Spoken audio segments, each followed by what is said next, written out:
మంచిదండి. కళ్ళు మూసుకొని ప్రార్థన చేసుకొని కొన్ని మాటలు మాట్లాడుకుందాం. మహాగణుడా, మహిమోన్నతుడా, మహాపరిశుద్ధుడైన ప్రేమగల తండ్రి, జీవం కలిగిన ఆయన, సత్య సంపూర్ణుడా, ఒకే ఒక నిజదేవుడు అయిన మా కన్న తండ్రి, మీకు స్తోత్రములు, కృతజ్ఞతాస్తుతులు యేసుక్రీస్తు నామములో మీకు సమర్పించుకుంటున్నాం తండ్రి. మరొక దినంలోకి మమ్మల్ని నడిపించి తండ్రి, మీలో ఆనందించే మహాభాగ్యాన్ని మా అందరికి అనుగ్రహించిన విధానాన్ని బట్టి మీకు స్తోత్రములు. సంఘంగా కూడుకొని మీ పాటలు పాడి మీ మాటలు విని మీలో ఆనందించే మహద్భాగ్యాన్ని మా అందరికి అనుగ్రహించారు. అందుని బట్టి మీకు క్రీస్తు నామంలో హృదయపూర్వక వందనాలు తెలియజేసుకుంటూ, ఓ తండ్రి, ఇప్పుడు దాకా సహోదరుడు నిలబడి కొన్ని మాటలు మీ కుమారుని వచ్చిన గొప్ప సంగతులు మాకు తెలియజేసి ఉండగా అవి మా హృదయాల్లో తలపోసుకొని అనేకులకు తెలియచేస్తూ మరి కొన్ని మాటలు నాయన తండ్రి ప్రకటించబడటానికి నిలబడి ఉండగా మీ ఆత్మ సహాయాన్ని వింటున్న మీ బిడ్డలకి చెప్పనైనా నాకును మీ ఆత్మ సహాయాన్ని అనుగ్రహించి కొన్ని మాటలు మేము ఆలోచించి ఇంకా నాయన తండ్రి మీ కుమారుని యొక్క సారూప్యంలోకి మారటానికి సహాయం చేయమని వేడుకొంచు మా ప్రభువును మీ ప్రియకుమారుడైన యేసుక్రీస్తు వారి పరిశుద్ధమైన నామంలో ఈ ప్రార్థనా సహాయం అడిగి వేడుకొని పొంది ఉన్నాం మా కన్న తండ్రి. ఆమేన్. మంచిదండి. ఈరోజు క్రిస్మస్ వేడుకల్లో క్రైస్తవ పిల్లలు అందరూ, క్రైస్తవులు అనబడిన వారందరూ కొత్త బట్టలతో ఇది పండగ అని చక్కగా లోకస్తులకి ఏమీ తీసిపోకుండా, మనం కాదు అందరం, లేదా మనలో చేసిన వారు చాలా లోకస్తులకి ఏమీ తీసిపోము అన్నట్టుగా చాలా హంగామాలు నిడదాకా చేశారు. ఈరోజు సైలెంట్గా వచ్చి మనలాగే చాలా చర్చిల్లో సైలెంట్ కూర్చుంటారు, కానీ రాత్రి దాకా చాలా చేసేసి వచ్చి కూర్చున్నారు. రాత్రి నేను కొన్ని చర్చెస్ మామూలుగా రోడ్డు మీద వెళ్తున్నప్పుడు కొన్ని పండగలకు చేసినట్టుగా మనోళ్ళు కూడా చక్కగా స్టేజ్ వేసి పిల్లలకి చక్కగా స్లీవ్లెస్లు ఇక్కడ దాకా వేసి పశువుల పాకలో వేసి పుట్టాడని చక్కగా గంతులేసి దేవుడి నామాన్ని బాగా లోకస్తులు కంటే ఎక్కువగా మహింపరిచారు. రాత్రి చక్కగా ఆడి అందరూ పొనుకొని ఇప్పుడు చక్కగా స్నానాలు చేసి చర్చికి వచ్చి మేము క్రైస్తవులం అని చక్కగా దేవుళ్ళు ఆనందించామని చాలామంది ఈరోజు ఆనందపడుతూ చర్చిలో చాలామంది క్రైస్తవులు ఉన్నారు. అలాంటి గుంపులో మనల్ని ఉంచని దేవాదేవునికి నిజంగా తన కుమారుడైన యేసుక్రీస్తును మనందరి పక్షాన ఆయనకి మహిమ చెల్లిస్తూ ఒక ఉదాహరణ చెప్తాను మీకు. ఆ ఉదాహరణ ఎందుకంటే చెప్పబోయే మాటలు ఇంకా అర్థం చేసుకోవటానికి, అంతేగాని వేరే విధంగా కాదు. ఒక ఊరిలో, ఒక పల్లెటూరులో ఒక నది పారే ప్రాంతం పక్కన ఒక పల్లెటూరు ఉందన్నమాట. ఆ పల్లెటూరులో దేవుణ్ణి బాగా నమ్మిన, ఏ దేవుడు అనేది కాసేపు పక్కన పెడితే, దేవుణ్ణి నమ్మిన ఒక వ్యక్తి ఉన్నాడు. ఒక సన్యాసి అనుకోండి, లేదా ఇంకో ఎవరైనా అనుకోండి, ఒక భక్తిపరుడు అనుకోండి. ఆ బాగా నమ్మిన ఆ వ్యక్తి ఏం చేశాడంటే, బాగా వర్షాలు వచ్చి మన బుడమేరు ఏరు తెగి ఆ ఊరంతా నిండిపోయినట్టు ఆ ఊరిలోకి నిదానంగా నీరు ప్రవహిస్తుంది. పైనుంచి వర్షం కూడా విపరీతంగా పడుతుంది. ఆ ఊరిలో ఉన్న ఇళ్ళు అన్నీ నిండిపోతున్నాయి నిదానంగా. ఇంకా ఆ ఊరంతా నెమ్మదిగా ఖాళీ చేస్తున్నారు. ప్రభుత్వ వారు ప్రకటన చేస్తుంటే ఖాళీ చేస్తున్నారు, నిదానంగా అందరూ వెళ్ళిపోతున్నారు. ఆ వ్యక్తిని అడుగుతుంటే, నువ్వు కూడా రాయి వెళ్ళిపోదాం, లేకపోతే ఇక్కడ మన ప్రాణాలతో మిగలం అంటే, నా దేవుడు నన్ను కాపాడతాడు అని చెప్పి సరే అని వాళ్ళు వెళ్ళిపోయారు. తర్వాత ఇంకా నీళ్లు నిండిపోయినాయి, డాబా ఎక్కాడు, కొంచెం ఎత్తైనవన్నీ ఎక్కుతూ ఉన్నాడు. నా దేవుడు వస్తాడు, నన్ను కాపాడతాడు, నేను భక్తుడిని, ఆయన మీద మాత్రమే నమ్మిక పెట్టుకున్నాను, నేను ఎవరి మీద పెట్టుకోలేదు, నా దేవుడు రావాలి, నన్ను కాపాడాలి అని ఎవరు వచ్చినా అలా చెప్తున్నాడంట. ఆఖరిగా ప్రభుత్వం వారు ఇంకా అంతా నీళ్ళు నిండిపోయినాయి, ఇంకా ఎవరైనా ఉన్నారేమో అని వెతుకుతూ పడవలు వేసుకొని బోట్లు వేసుకొని వచ్చారంట, ఇంకెవరన్నా ఉన్నారేమో తీసుకెళ్దాం అని. వేస్తే ఈయన కనపడితే, రాయ్యా మళ్ళీ ఇంకా వాగు పెరిగేట్టుంది, ఊరు కొట్టుకుపోయేట్టుంది, నీ ప్రాణాన్ని కాపాడుకుందో రా, పడవలోకి రా అంటే, లేదు నా దేవుడు వస్తాడు, నన్ను కాపాడతాడు అని అన్నాడంట. సరే అని వాళ్ళు చేసేదేం లేక వెళ్ళిపోయారంట. బలవంతం చేసినా రాపోయేపాటికి చూస్తే ఆ వాగు ఇంకా నిండి అంతా నిండిపోయి ఆ వ్యక్తి చనిపోయాడంట. చనిపోగానే దేవుడు ప్రత్యక్షమయ్యాడంట. ఏంటి దేవుడు, నన్ను చంపేసావు, నీకోసం నేను అంత నమ్మకం పెట్టుకొని నువ్వు వస్తావని ఎదురు చూస్తుంటే ఎట్లా చేసేవేంది నాయన దేవుడా అని అన్నాడంట. అరే బుద్ధి లేనోడా, వాళ్ళందరి చేత చెప్పి నేనేరా,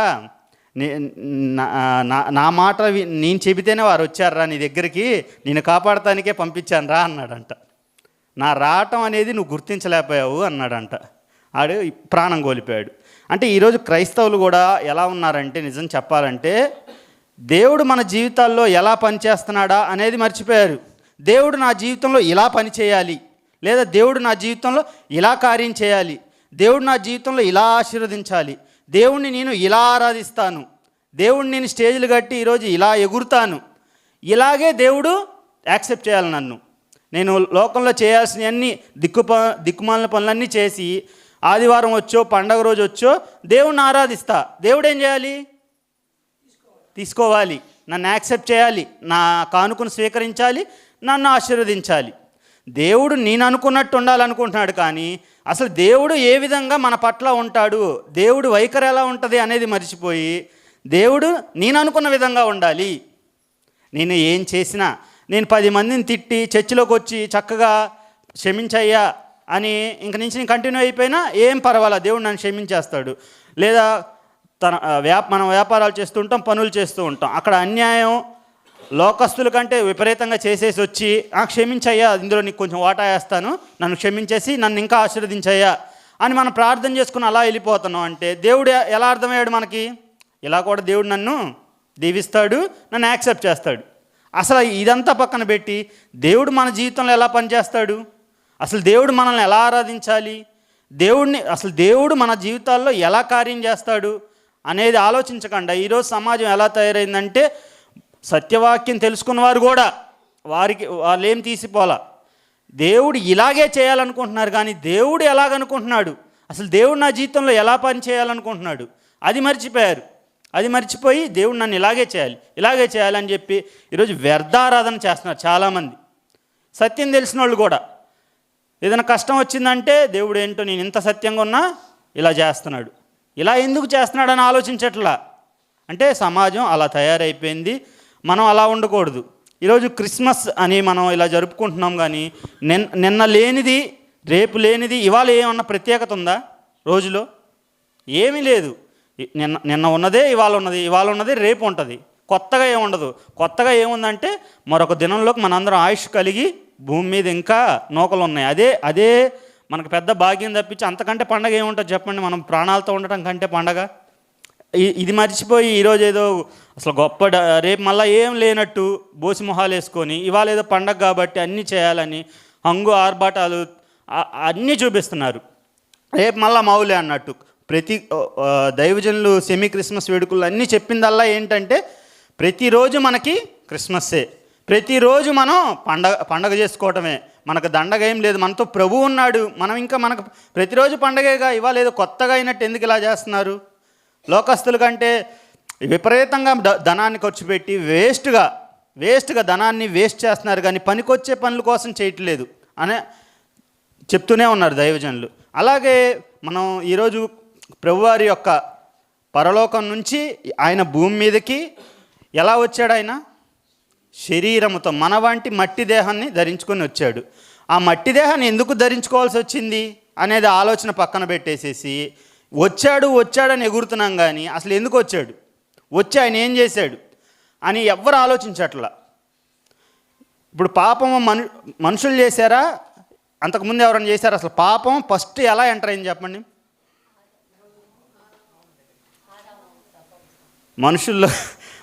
మనుషులు చేయకముందు పాపం ఎవరు చేశారంటే పరలోకంలో దేవదూత చేయబడితే వాడు తోయబడ్డాడు. దేవుని సింహాసనం కంటే తన సింహాసనాన్ని హెచ్చించుకోవాలని చూసి ఫస్ట్ పాపం చేసిందంటే ఎవరంటే దేవదూత, అపవాది. వాడు మనల్ని ప్రేరేపించి వాడితో పాటు తీసుకెళ్లాలన్నదే ఈ బాధ అంతా వాడికి.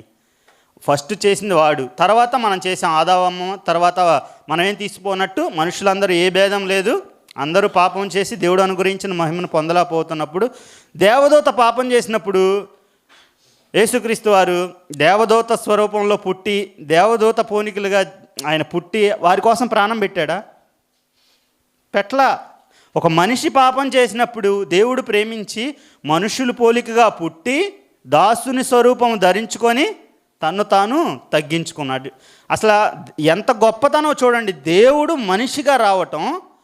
మనిషిగా రావటమే కాకుండా మనుషునిలో దాసుని స్వరూపం ధరించుకోవటం, ఇలా ఆయన రాకడే ఏంటంటే గొప్ప తగ్గింపండి. దేవుడు మనిషి రూపంలోకి రావటమే గొప్ప తగ్గింపు. ఆ రోజు దేవదూతలు వస్తే పాత నిబంధన భక్తులు భయపడేవారు, ఆశ్చర్యపడేవారు, అంత గొప్పగా చూసేవారు దేవదూతల్ని. వారికంటే గొప్పగా మనల్ని దేవుడు చూస్తున్నాడు. అందుకే దేవుడు మన కోసం వచ్చి ఏం చేశాడు? దేవుని కుమారుడు ప్రాణం పెట్టాడు. అక్కడే గొప్ప తగ్గింపు కనపడుతుంది. ముందుగా ఆయన భూమి మీదకి రావటం అనేదే గొప్ప సంగతి అయితే, అక్కడ ఆయన రావటం అనేది గొప్ప సంగతి, మన కోసం ఆయన శరీరం దాల్చటం అంతకంటే గొప్ప సంగతి. దేవదూతలకు సైతం లేని భాగ్యాన్ని మనకిచ్చాడు దేవుడు. ఈరోజు అలాంటిది ఇలా వాక్యాన్ని బట్టి ఆనందించట్లా. దేవుడు నా కోసం వచ్చాడు, దేవుని కుమారుడు నా కోసం వచ్చి ప్రాణం పెట్టాడు అనే ఆలోచన కాకుండా ఎందుకు పండగ చేసుకుంటున్నాము కూడా చాలామంది తెలియదు. ఈరోజు సమాజంలో చూస్తే క్రీస్తు వారు వచ్చారని పండగ చేసుకుంటున్నాం, కానీ దేవాది దేవుడు పరలోకంలో తండ్రి పక్కన కుడిపాసం ఆసీనుడే ఉన్న దేవుడు, దేవునితో ఉన్నవాడు అవన్నీ ఆ భాగ్యాలన్నింటినీ విడిచిపెట్టి ఈరోజు మన కోసం వచ్చాడు. అక్కడ ఏం కనబడుతుందంటే ప్రాముఖ్యంగా తగ్గింపు జీవితం కనబడుతుంది. దేవుడు నరుడు అవటం అనేది మామూలు విషయం కాదు.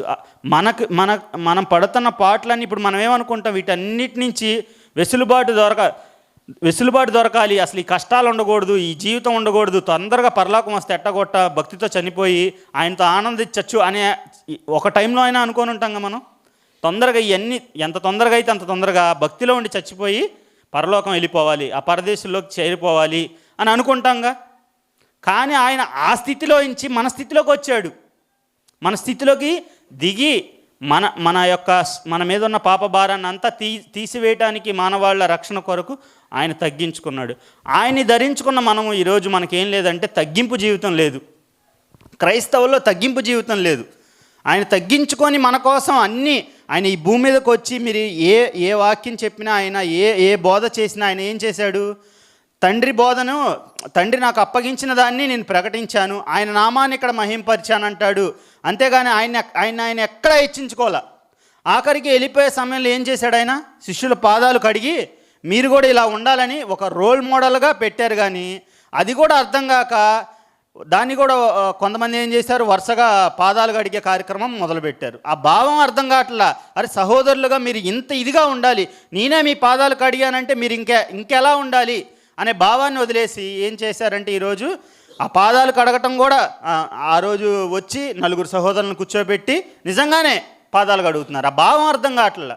సహోదరుల మధ్య ఇంత తగ్గింపు జీవితం ఉండాలయ్యా, అవసరమైతే వాడి పాదాలు కడిగేంత తగ్గింపు జీవితం ఉండాలి అనేది మర్చిపోయి ఈరోజు గొప్పతనాలకు పోతున్నారు. క్రైస్తవులు కూడా క్రీస్తుని ధరించుకున్నామని పిలువబడుతున్న వారు కూడా గొప్పతనానికి పోతున్నారు.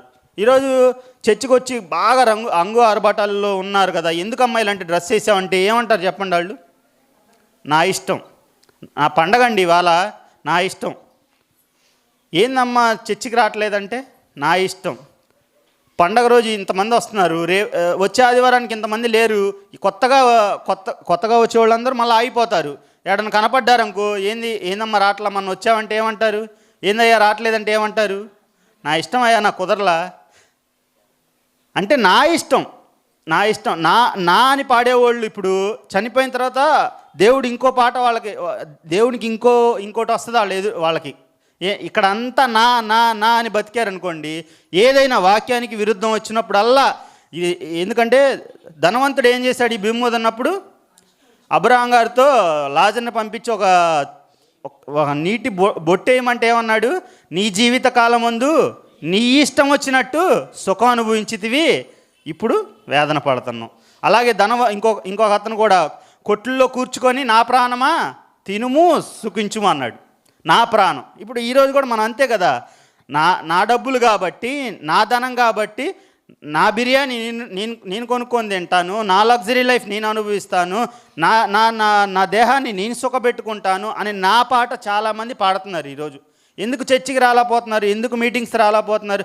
ఎందుకు ప్రేయర్లోకి అలవలేకపోతున్నారంటే నా ఇష్టం అనే వైఖరిని కనపరుస్తున్నారు. ఈరోజు ఇది నా అంటే రేపు మనకి ఎదురయ్యే ప్రశ్న ఏందో తెలుసా? నీ ఇష్టం అన్నాడు ఇందాక అబ్రహాం గారు. నీ జీవితకాలం అందు నీకు ఇష్టం వచ్చినట్టు బతికావు కదా, ఇప్పుడు నువ్వు యాతన పడు. నీ జీవితకాలంలో నీ ఇష్టం వచ్చినట్టు నువ్వు సుఖం అనుభవించావు కాబట్టి ఇప్పుడు వేదన పడు అంటాడు. ఈరోజు నా అంటే రేపు నీ అనే మాట నీకు వచ్చిద్ది. నీ జీవితమే, నీ ఇష్టం వచ్చినట్టే బతికావు, నీ ఇష్టం వచ్చిందే తెచ్చుకున్నావు అంటాడు రేపు దేవుడు. అంతకుమించి ఏముండదు. కాబట్టి మనకు ప్రాముఖ్యంగా ఈరోజు క్రీస్తు భూమి మీదకి వచ్చాడు అని ఆనందిస్తున్నాం. మంచిది, గొప్పది. అది అక్కడ మనం చూడాల్సింది తగ్గింపు జీవితాన్ని. ఆయన భూమి మీదకి వచ్చి అసలు ఎంత గొప్పగా బతికాడు, ఎంత గొప్ప బోధనలు చేశాడు. 2025 సంవత్సరాలు ఆయన వచ్చి గతించిపోయినా ఇంకా ఆయన మాట వినబడుతూ ఎందరినో ప్రపంచవ్యాప్తంగా ఈరోజు ప్రపంచవ్యాప్తంగా 800 కోట్ల మంది జనాలు ఉన్నారు. పైచిలుకే సుమారు టోటల్ ఫిగర్ వేసుకుంటే 800 కోట్ల మంది జనాలు ఉన్నారు ఇప్పటికీ భూమి మీద. ఇప్పటికి 800 కోట్ల మందిలో సగం మంది క్రైస్తవులుగా పిలువబడుతున్నారు. అంటే సగం మంది. ఆ 800 కోట్ల మిగిలిన సగం మందికి కూడా క్రీస్తు వారు పరిచయం తెలుసు, నమ్మకపోయినా తెలుసు. ఈ 800 కోట్ల మందికే ఆయన తెలిస్తే 2000 సంవత్సరాలు గతించిపోయింది ఆయన వచ్చి. ఎంతమంది భూమిని విడిచిపెట్టారు, ఎంతమంది చనిపోయి ఉంటారు, ఎంతమంది ఈ భూమిని ఖాళీ చేస్తుంటారు. వారందరూ కూడా తెలుసుకున్నారు క్రీస్తు వారిని. సువార్త వారికి సైతం వినిపించబడింది. అంటే ఇన్ని సంవత్సరాలు, 2000 సంవత్సరాలు ఆయన జీవితం ఇన్స్పిరేషన్ చేస్తూనే ఉందంటే 33.5 సంవత్సరాలు, 3.5 సంవత్సరాల సేవా జీవితం, 2025 సంవత్సరాలు గతించిన చెక్కు చెదరల. ఈరోజు నాకు 33.5 సంవత్సరాలు. నేను రేపు చేస్తే 10 రోజుల్లో నన్ను అందరూ మర్చిపోతారు. మహా అయితే సంవత్సరం, అవునా కదా? సంవత్సరం తర్వాత దిక్కు దివానా ఉండదు. అసలు ఇంత వయసులో అసలు ఎలా సాధించాడు చూడండి ఆ ఘనత. ఈరోజు గడ్డాలు మిసాలు వస్తేనే కానీ ఒక వ్యక్తి, ఒక వృద్ధుడైతేనే కానీ ఆ మాటకు విలువ ఉండదు, వెయిట్ ఉండదు. ఇప్పుడు నేను ఇన్ని ఆవేశంగా చెప్పినా వీడు కుర్రోళ్ళే అనుకుంటారు, ఒక మధ్య వయస్కులే అంటారు. అదే ఒక వృద్ధాప్యం వచ్చిన వారు చెప్తుంటే ఆ మాటకి విలువ పెరిగిద్ది. కానీ యవ్వనస్తుడు 33.5 సంవత్సరాలు అంత గొప్ప బోధలు చేశాడంటే ఆ రోజుకి వాళ్ళకి అదే మంట. పరిచయులకి, శాస్త్రులకి, వాళ్ళు పెద్దోళ్ళు, మేము ఇంత నేర్చుకున్నాం, నువ్వేంటి ఇంత చిన్నవాడివి, ఇంత యవ్వనస్తుడివి, ఏందా అనే కడుపు మంట వాళ్ళకి. అలాంటి జీవితం జీవించాడంటే ఇప్పుడు మనం ఆయన్ని మాదిరిగా పెట్టుకోవాల్సింది మనం. ఈరోజు 30 వయసులో ఉన్న కుర్రోళ్ళు ఎలా ఉన్నారు? వాళ్ళకి ఇష్టం వచ్చినట్టే బతుకుతున్నారు. కానీ అంత మాదిరిగా బతికే అంత జీవితం ఈరోజు ఎవరికీ లేదు. బాప్తిసమిచ్చే యోహాను గారు 32-33 ఏళ్ళు ఆయన ఆ వయసులో చనిపోయాడు. ఎలా చేశాడు సేవ? రాజు అధికారులను సైతం లెక్క చేయకుండా సర్ప సంతానమా మీకు బుద్ధి చెప్పిన వాడెవడు అని తీసి పడేశాడు. బోధనే క్రీస్తునే హెచ్చించాడు, ఆయన తగ్గించుకున్నాడు, ఆయన పని ముగించుకున్నాడు, వెళ్ళిపోయాడు. క్రీస్తు వారు వచ్చారు, ఆయన పని ఆయన చేశాడు. 3.5 సంవత్సరాలు ఆయన సేవా జీవితం 2000 సంవత్సరాలు నిలబడింది. కాబట్టి మనం ఏం చేయాలంటే క్రీస్తును మాదిరిగా పెట్టుకోవాలి. ఏ వయసైనా సరే ఆయన్ని మాదిరిగా పెట్టుకున్నప్పుడు నా ఇష్టం తీసేసి దేవుని వాక్యం ఏం చెప్తుంది, మన జీవితాల్లో దేవుని వాక్యానికి ఎక్కడన్నా స్థానం ఇవ్వట్లేదా? నా మొబైల్ మీద నా అధికారం ఎక్కువ ఉందా, దేవుని వాక్యం అధికారం ఎక్కువ ఉందా? ఈరోజు మనం మొబైల్ వాడుతున్నామండి, దేవుని వాక్యానుసారంగానే మొబైల్ వాడుతున్నామా? దేవుని వాక్యానుసారం అంటే దాంట్లో చూడకుండా చూస్తే దేవుని వాక్యానుసారమేనా? అది కూడా కాదుగా. చేయకూడని పనులు అందులో చేస్తే వాక్యానుసారమైనా? ఈరోజు చాలామంది జీవితాలు ఆ ఫోన్లో బెట్టింగ్లాడి, పోలీసులు, పెద్ద అధికారులు, మన పెద్ద అధికారి, పోలీస్ అధికారి బెట్టింగ్లాడి లక్షలు అప్పులు చేసి ఆత్మహత్య చేసుకున్నాడు. పోలీసులు అంటే మొబైల్లో నా ఇష్టాన్ని నెరవేర్చుకుంటూ మొబైల్లో నా ఇష్టాన్ని నెరవేర్చుకొని ఏమయ్యాడు? ఆత్మహత్య చేసుకున్నాడు. ఈరోజు కూడా మనం వాక్యం తెలిసిన వాళ్ళం మొబైల్లో ఎంతవరకు దాన్ని సద్వినియోగపరుచుకుంటున్నాం? దాని ద్వారా వాక్యం నేర్చుకోవడం కానీ, లేదా మనం దాని ద్వారా వాక్యాన్ని కూర్చుకోవడం కానీ, లేదా దాన్ని మన జీవితం కోసం, మన వ్యాపారం కోసం దాన్ని ఎక్స్పెండ్ చేసుకోవడం కానీ వాడుతున్నామా? లేదా ఇతరుల వలె దాన్ని వ్యర్థంగా మనం ఫోన్తో, ఈరోజు మన ఫోన్తో టైం, ప్రతి ఒక్కరికి స్క్రీన్ టైం అని ఉంటుంది హిస్టరీలో. ఈరోజు నువ్వు ఎన్ని గంటలు వాడావు ఫోన్ అని, ఏ యాప్ ఎంతసేపు వాడావని కూడా హిస్టరీ ఉంటుంది. అది తీసి, ఆ హిస్టరీ తీసి మనం క్రీస్తుతో ఎంత సమయం గడిపాం అని టాలీ చేసుకున్నాం అనుకోండి, అస్సలు ఆశ్చర్యపోతాం మనం. ఒక్కొక్కళ్ళు 8 గంటలు 7 గంటలు తక్కువ కాకుండా స్క్రీన్ టైం ఉంటుంది. 7 గంటలు 8 గంటలు తక్కువ అవ్వకుండా అంత స్క్రీన్ టైం దానికి స్పెండ్ చేస్తున్నాం. కానీ దేవుని సన్నిధిలో 1/2 గంట ప్రార్థన చేయరు. ఆలోచించుకోండి, ఎవరి బతుకులు, నా బతుకైనా అంతే. దేవుని వాక్యాన్ని 1 గంట సమయం నిర్విరామంగా అసలు పక్క చూపు పెట్టకుండా 1 గంట సేపు బైబిల్ చదవలేం. మనం చదువుతామా? అసలు అదే డిస్టర్బ్ చేసేది, ఎవరో కాదు, మళ్ళీ ఆ సమయంలో డిస్టర్బ్ చేసేది. ఆ ఫోన్ పక్కన పెట్టుకుంటాం, టింగ్ అని నోటిఫికేషన్ వచ్చింది, ఏందో ఒకసారి చూద్దాం అని తెస్తాం. అందులోకి వెళ్ళిపోయి ఎక్కడెక్కడికో గంట తర్వాత తేలుతాం.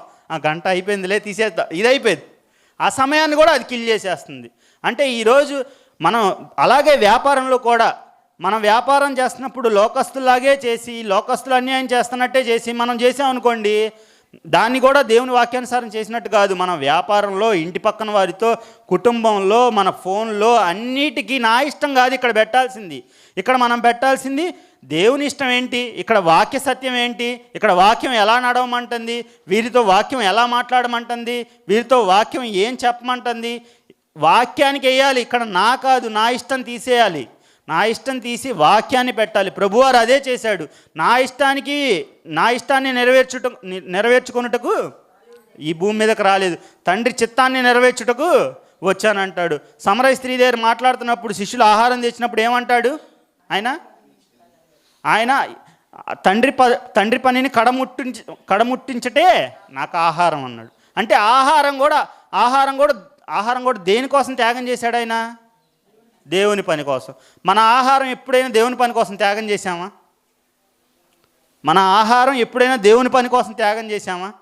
ఆహారం తినే టైంలో వాక్యం చెప్పాల్సి వస్తే తిని చెప్తాం అంటాం, అన్నం తినేసి వస్తాం అంటాం. కానీ దాన్ని ఆయన త్యాగం చేశాడు. అంటే ఆయన ఎలా బతికాడంటే బతికినన్ని రోజులు వాక్యాన్ని ముందు పెట్టుకున్నాడు. ఫస్ట్ సువార్త ప్రకటించాలి. ఆయనకు ఒక గోల్ ఉంది. భూమి మీదకి వచ్చినప్పుడు ఆయనకు ఒక గోల్ ఉంది, నా తండ్రి చిత్తాన్ని నెరవేర్చాలి, నేను ప్రాణం పెట్టాలి అనే గోల్ మీద ఆయన బతికాడు. కాబట్టి ఆయన గోల్ని రీచ్ అయ్యాడు. ఈరోజు నా గోల్ ఏంటి చెప్పండి? ఈరోజు నా గోల్ ఏంటి? దేవుని కోసం ఏ కార్యం చేయాలనుకుంటున్నాం? దేవుడు మన ద్వారా ఏం చేయాలనుకుంటున్నాడు? ఈ భూమి మీదకి వచ్చాడు ఆయన, 33.5 సంవత్సరాలు బతికాడు, సువార్త ప్రకటించాడు, అనేక 12 మంది శిష్యుల్ని తయారు చేశాడు. వారు ఈరోజు ప్రపంచాన్ని ఈ రోజుకి వారి గురించి మాట్లాడుకుంటున్నాం. అలాంటి శిష్యుల్ని తయారు చేశాడు. ఈరోజు మన జీవితంలో దేవుని వాక్యానికి ఇస్తున్న శ్రద్ధ ఎంత, ఆసక్తి ఎంత, దాని ద్వారా మనం పొందుకుంటున్న ఫలితాలు ఏంటి చెప్పండి? ఎందుకు నష్టపోతున్నాను బాధపడుతున్నాం, కానీ దేవుని జీవితంలో మన దేవునికి సమయాన్ని ఎక్కువగా ఈలాపోతున్నాం అనే విషయంలో ఎవరికి చింత లేదు. ఈరోజు మనం వ్యక్తిగతంగా దేవునిలో ఎంత బతుకుతున్నాం, ఎంత గురి కలిగి ఉన్నాం. పౌలు గారు కూడా యేసుక్రీస్తు వారిని పోలి ఆయన గురి ఏం పెట్టుకున్నాడు? ఏ విధము చేతనైనను మృతుల్లో నుండి నాకు పునరుద్ధానం కలగవలనని. ఆయన మరణానుభవంలో నాకు సమాన అనుభవం కావాలన్నాడు. ఆయన గోల్ ఏంటి? నేను పరలోకం ఎలా అయినా ఈ పునరుద్ధాన శక్తిని ఎరగాలి. అది ఆయన గోల్ పెట్టుకున్నాడు. రేపు నేను ఏ విధం చేతనైనా క్రీస్తు రెండో రాకల్లో నేను లెగవాలి అని గోల్ పెట్టుకున్నాడు. దానికోసం ఏం చేయాలో అన్నీ చేశాడు, అన్ని శ్రమలు అనుభవించాడు. ఈరోజు మనం ఒక గోల్ పెట్టుకుంటాం, ఒక గొప్ప సేవకుడు అవ్వాలి. దానికి కొన్ని శ్రమలు ఉంటాయి, కొన్ని కష్టాలు పడాలి. గోల్ పెట్టుకుంటున్నాం, దానికి వెళ్ళంట్లో రీచ్ అవ్వడానికి ఏం చేయట్లా. ఈరోజు మనం ఒక మ్యాప్ ఓపెన్ చేసి మన గోల్ ఏం పెడతాం? విజయవాడ వెళ్ళాలని గోల్ పెడతాం. స్టార్ట్ చేస్తే దానికి జర్నీ ఉంటుందిగా, దానికి వెళ్ళే జర్నీ ఉంటుందిగా, అరగంటో గంటో జర్నీ చేయాలిగా, ప్రయాణించాలి కదా. మరి ఈరోజు మనం పరలోకం వెళ్ళాలి గురి పెట్టుకున్నాం. దానికి ప్రయాణం ఏంటి? దానికి ప్రయాణ మార్గం ఏంటి? క్రీస్తుని పోలి నడుచుకోవటం. ఆయన అడుగుజాడలు వేశాడు, ఆయన అడుగుజాడల్లో మనం నడవాలి. ఆయన అడుగుజాడలు నడుచుకుంటేనే గోలుకు రీచ్ అవుతాం. మనం గోల్ పెట్టుకుంటున్నాం పరలోకం వెళ్ళాలని, మన పనులు మనం చేసుకుంటున్నాం. గోల్ అయితే ఉంది కానీ గోలుకు తగ్గట్టు ఏం లేదు, జీవితం లేదు. మరి ఎలా వెళ్తాం పరలోకం? క్రీస్తు వారు అలా బతికాడు. ఈ భూమి మీదకి వచ్చి వెళ్ళిపోలే. ఆయన అందరి కోసం ప్రాణం పెట్టాలని గోల్తో వచ్చిన ఆయన ఏం చేయాలో ఎలా పెడతా. ఇప్పుడు నేను పెడతానంటే ప్రాణం పనికొచ్చిద్దా? నా ప్రాణం, నా పనికి మాల రక్తం నాది. పాపం చేసి ఆయన రక్తాన్ని ఆశ్రయించింది. అలా ఎవరైనా పెడతానికి సెట్ అవుతారు? ఎవడైనా ఈ భూమి మీద పుట్టిన ఎవడైనా సెట్ అవుతాడా? సెట్ అవడు. ఎందుకంటే ఎవ్వరికి గురి లేదు, ఎవరికి పాపం పట్ల భయం లేదు, ఏమీ లేదు. ఆయన ఎలా బతికాడంటే ఈ భూమి మీద బతికినప్పుడు ఎబ్రీ పత్రిక 5వ అధ్యాయంలో ఉంటుంది 7వ వచనంలో. అదొక వచనం చూసుకొని ముగించుకున్నాం. దేవుని 5వ అధ్యాయము 7వ వచనం అనుకుంటా. శరీరధారి అయిన దినములలో మహారోదనతోనూ కన్నీళ్లతోనూ తన్ను మరణము నుండి రక్షింపవలవానికి ప్రార్థనలను యాచనలను సమర్పించి భయభక్తులు కలిగి ఉన్నందున ఆయన అంగీకరింపబడెను. ఇప్పుడు ఆయన అంగీకరింపబడటానికి శరీరధారి అయిన దినములలో భయము కలిగి భక్తి కలిగి ప్రవర్తిస్తే ఈరోజు మనం ఏ దినాల్లో ఉన్నాం? శరీర దినాల్లోనే ఉన్నాం మనం. ఇప్పుడు ఇవన్నీ మనకి శరీర దినాలు, శరీరధారి ఉన్న దినాలు మనకి. మన దేవుడి పట్ల మనకున్న భయం ఎంత? దైవకుమారుడు దేవునితో సమానముగా ఉండే భాగ్యాన్ని విడిచిపెట్టి ఈడకొచ్చి ఆయన దేవునికి భయభక్తులు కలిగి ఉంటే, మనం ఆయన చేతి పని అయిన మనము ఆయన చేత సృజించబడి ఆయన స్వరూపంలో భూమి మీదకి వచ్చిన మనం పాపం చేసి తప్పిపోయి మరలా ఆయన కుమారుని ద్వారా అవకాశం పొందుకున్న మనం దేవుని ఎడల ఎంత భయభక్తులు కలిగి ఉంటున్నాం? మనకి ఈరోజు దేవుని ఎడల భయభక్తులు రావాలంటే చూడవలసింది లోకస్తుల్ని కాదు, పక్కవారిని కాదు, వేరే వారిని కాదు, క్రీస్తు వారిని చూడాలి. నీకు దేవుని పట్ల భయభక్తులు రావాలంటే చూడవలసింది క్రీస్తు వారిని. నువ్వు పక్క నుండి చూసావు అనుకోండి, వాడు లేటుగా వచ్చాడుగా, వాడికి దేవుని భయం లేదు, నాకు భయం లేదు అనుకు సాటిస్ఫై అవుతాం. వాడు ఇంకోటి చేశాడు కదా, వాడికి లేదు నాకు లేదని సాటిస్ఫై అవుతాం. అలా కాదు మనం చేయాల్సింది, క్రీస్తుని పెట్టుకోవాలి. ఆయన ఏ విధంగా దేవుని ఎడల భయభక్తులు కలిగి ఉన్నాడు? ఏ విషయంలో కూడా సిలువ మరణానికి వెళ్ళబోతున్నప్పుడు ప్రార్థన చేసినప్పుడు కూడా ఏమంటాడు? సాధ్యమైతే ఈ గిన్నె నా యొద్ద నుంచి తీసివే. అది కూడా ఏమంటాడు? నా చిత్తం కాదు ప్రభువా, నీ చిత్తం అయితే. ఈరోజు మనం చెప్పగలమండి మన జీవితాల్లో, నాకు జాబ్ వచ్చింది, ఆ జాబు నీ చిత్తం అయితే ఉంచయ్యా, లేదా తీసేసి. ₹1,00,000 శాలరీ, అమ్మాయి అందంగా ఉంది, కోట్ల ఆస్తుంది, మనకు సంబంధం వచ్చింది, చేసేసుకుంటున్నారు. మన దేవుని సన్నిధిలో నీ చిత్తం అయితే ఉంచయ్యా, నీ చిత్తం కాస్తే తీసే అని ప్రార్థన చేస్తాం మనస్ఫూర్తిగా. దేవుని చిత్తమే ఇది. ₹1,00,000 శాలరీ అంటే దేవుడు వద్దంటాడా? దేవుని చిత్తమే. మనం అనేసుకుంటాం, ఫస్ట్ చెప్పానే, దేవుడు నా జీవితంలో ఇలాగే చేస్తాడు, దేవుడు వస్తాడు అనుకుంటాం. అది చేస్తున్నప్పుడు, ఆ సంబంధం చేసుకుంటున్నప్పుడు, ఆ జాబ్ వచ్చినప్పుడు దేవుని మేట దైవ సేవకుల ద్వారానో సహోదరుల ద్వారానో వచ్చిద్ది. ఇది నీకు మంచిది కాదు, ఇది నీకు మంచిది కాదు, నీ నాశనానికే ఇదని సేవకుల ద్వారా ఎవరొక ద్వారా దేవుడు చెప్పిస్తాడు. మనమేమనుకుంటాం, వీడు చూసి వారంలా పోతున్నాడు అని చర్చి మార్చేస్తాం. అవునా కదా? చర్చి మానేస్తాం. రేపు చచ్చాక దేవుడు అదే అంటాడు, నా మాట నేను నా సేవకుని ద్వారా పంపించా కదరా, ఏంది ఇట్లా చేసావు, పో నీ ఇష్టాన్ని నెరవేర్చుకున్నావుగా, వెళ్ళు నిత్యాగ్నిగా అంటాడు. అదే మనం ఏది చేసినా అండి, ఎంత జాగ్రత్తగా ఉండాలనుకున్నారు. ఈరోజు బట్టలు కొనేప్పుడైనా, బండి కొనేప్పుడైనా, ఇల్లు కట్టేప్పుడైనా నీ చిత్తమా ప్రభువా అని మనస్ఫూర్తిగా, మళ్ళీ అక్కడ మన ఇష్టాన్ని పెట్టుకొని నీ చిత్తమా అని అడగకూడదు. మనస్ఫూర్తిగా మనం ఆయన హృదయానికి, మన హృదయాల కంటే అధికుడు ఆయన, మన హృదయాల కంటే తక్కువవాడు కాదు. మన హృదయంలో ఏం పెట్టుకొని ప్రార్థన చేస్తున్నామో అన్నీ తెలుసు ఆయనకి. ఆ భూమి మీద ఉన్నప్పుడు యేసుక్రీస్తు వారు, యోహాను సువార్తలో ఉంటుంది, ఆయన వారి వశం చేసుకోలేదంట. వారి మనసులన్నీ ఏ మనిషిని గురించి ఆయనకి సాక్ష్యం ఇవ్వనవసరంలా. ఆయనకి అందరి హృదయాలు తెలిసిన వాడు. ఆ రోజు పరిశీలి ఏ మనసుతో వచ్చి ఇంతో మాట్లాడుతున్నారు అందరి గురించి తెలుసు. ఆయన ఎరిగిన వాడే ఉన్నాడు. ఏంది, శరీరధారి ఉన్న దినముల్లోనే ఆయన ఎరిగితే, కనతండ్రి అయిన దేవుడు హృదయానికి అధికుడు ఆయన తెలియదా మనం ఏ హృదయంతో ప్రార్థన చేస్తున్నాము? కాబట్టి మన జీవితాలు ఎలా ఉండాలంటే, ఇక నుంచి అయినా, ఇప్పుడు దాకా చాలా లోటుపాట్లు మన జీవితాల్లో ఉన్నాయి, ఇక నుంచి అయినా ఆయన చిత్తాన్ని నెరవేరుద్దాం. అందులో కష్టాలు వస్తాయి, శ్రమలు వస్తాయి, ఇబ్బందులు వస్తాయి. అది ఆయన చిత్త ప్రకారం వెళ్తే అది కంపల్సరీ అది మనకు ఆశీర్వాదమే. ఆశీర్వాదం అంటే మళ్ళీ ఎటు వెళ్ళిపోం, అక్కడ ఇందాక ఆడేసుకున్నట్టు. ఆశీర్వాదం అంటే మళ్ళీ మనకు ఆస్తి వస్తుంది, మళ్ళీ మనకు డబ్బు వస్తుంది, మనకు మంచి సంబంధాలు వస్తాయి. ఇది కాదు ఆశీర్వాదం. ఏంటి భూమి మీద నిజమైన ఆశీర్వాదం అంటే, యేసుక్రీస్తు వారు ఈ భూమి మీద జీవించినప్పుడు ఏమేమి చెప్పాడు ఆయన? నాకు ఒక శిష్యుడు వచ్చి నేను నీతో ఉంటానయ్యా అంటే ఏమన్నాడు ఆయన? నక్కలకు బొరియలు ఉన్నాయి కానీ, ఆకాశ పక్షులకు గూళ్ళు ఉన్నాయి కానీ, మనుష్య కుమారుడు తలవాల్చుకున్నట్టుకు స్థలమైనా లేదన్నాడు. అంటే భూమి మీద ఉన్నప్పుడు ఆఖరికి డబ్బు సంచి కూడా ఎవరికి ఇచ్చేశాడు? యోధాకి ఇచ్చేశాడు. ఆయన మెయింటైన్ చేసుకోవచ్చుగా, అవన్నీ కలెక్ట్ చేసి నాకు ఇవ్వండి అనొచ్చుగా. పన్ను కొట్టాల్సి వచ్చినప్పుడు ఏం చేశాడు? పేతురు గారికి వెళ్ళి వెళ్ళి వలయ్యి గేలం వేయి, చేప వచ్చిద్ది, షెకిల్ ఉంటుంది తీసుకోమని అంటే అర్ధ షెకిల్ కూడా అయిందేరా. అప్పుడు డబ్బులు లేవు రెడీగా. ఊరనే చదివేసి వదిలేస్తే కాదు. ఈరోజు మనకు నిజంగా జోబులో డబ్బు లేకపోతే ఎలా అయిపోతాం మనం? జోబులో ₹1 కూడా ఉండట్లా. ఎలా ఉంటాం మనం? దేవుని పని చేయాలంటే ఫోన్ చేశారు దైవ సేవకులు, నీ జేబులో ₹1 లేదు, ఇల్లు గడవట్లా, అయ్యా సువార్త పని ఉంది రా అన్నాడు. ఎలా ఉంటుంది? ఈయనకే అన్నీ నడుస్తున్నాయి, మన పరిస్థితి తెలియదు, లేండి మనసు బాగాలేదు నేను రానన్న అనేస్తాం. అవునా కాదా? దీనికి ఎవరు అతీతులం కాదు. అతీతులం నేనేమన్నా అతీతున్నా, మీరేమన్నా అతీతులా? ఎవరం కాదు. ఎందుకంటే ఈ శరీరంతోనే మనం ఆలోచిస్తున్నాం కానీ అదృశ్యమైన వాటి మీద లక్ష్యం పెట్టట్లా. ఆయన ఈ భూమి మీద ఉన్నంతసేపు ఏ కాడికి ఆయన పనిని, ఆయన చిత్తాన్ని నెరవేర్చాలనుకున్నాడు కాబట్టి ఏమి లేకపోయినా హ్యాపీగా బతికాడు. హ్యాపీగా బ్రతికాడు. ఆయన చిత్తాన్ని సంపూర్ణంగా నెరవేర్చాడు. అలాగ మనం కూడా ధనానికి అతీతంగా, పరిస్థితులకు అతీతంగా, అన్నిటికీ అతీతంగా మనం ఎప్పుడైతే దేవుని చిత్తాన్ని నెరవేర్చాలనుకుంటాం, అలా మనం కూడా యేసుక్రీస్తు వారు ఈ భూమి మీద ఎలా అయితే ఆయనకి ఇవ్వబడిన జీవితాన్ని శరీరధారమైన దినములలో సంపూర్ణంగా ఆయన వచ్చిన పనిని పూర్తి చేశాడో, మనం కూడా ఆయన చిత్తానికి ప్రాముఖ్యత ఇస్తే మన పనిని కూడా ముగించి ఆయన దగ్గరికి చేరతాం. లేదంటే ఇందాక వాడు చేసినట్టు మోసపోతాం అంతే.